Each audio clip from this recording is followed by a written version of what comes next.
আসসালামু আলাইকুম। প্রথমে এক চুলায় ভাত বসিয়ে দিয়েছি, আরেক চুলায় শাক রান্না করব, তাই কড়াইতে পরিমাণ মতো তেল দিয়ে দিয়েছি। তেল গরম হলে 2টা শুকনা মরিচ ও কয়েক কোয়া রসুন কুচি দিয়ে দিয়েছি। রসুন আর শুকনা মরিচ কিছুক্ষণ ভেজে নিব। কিছুটা ব্রাউন কালার চলে আসলে পেঁয়াজ কুচি দিয়ে আবার ভেজে নেব। এখন কিছু কথা বলি।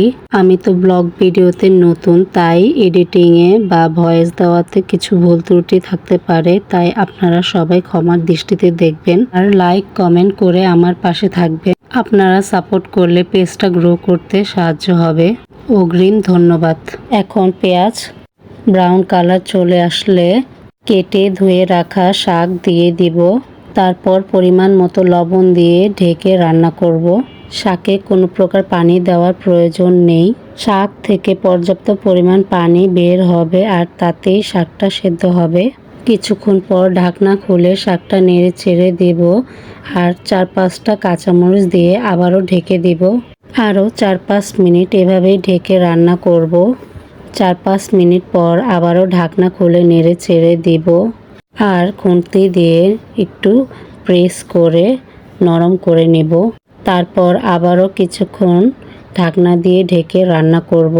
4-5 মিনিট পর আবারও ঢাকনা খুলে নেড়ে চেড়ে দেব। লবণটা চেখে নেব।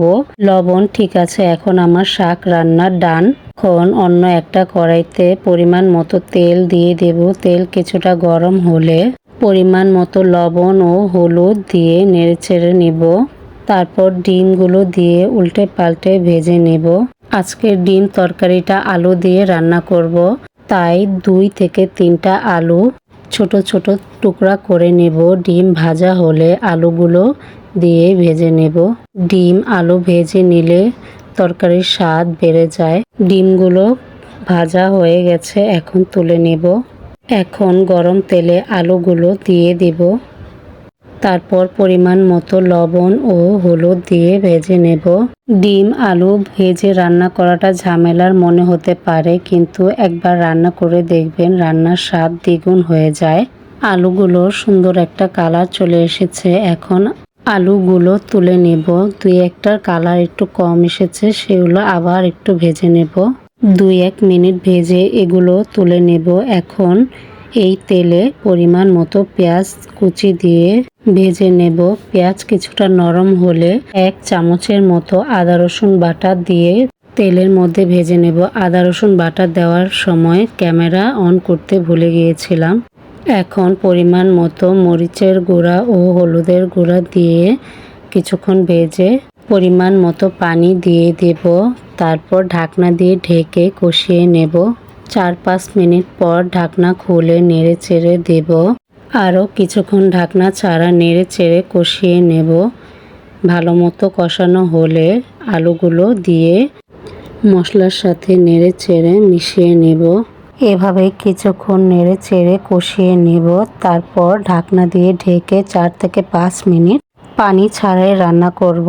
4-5 মিনিট পর ঢাকনা খুলে নেড়ে চেড়ে দেব।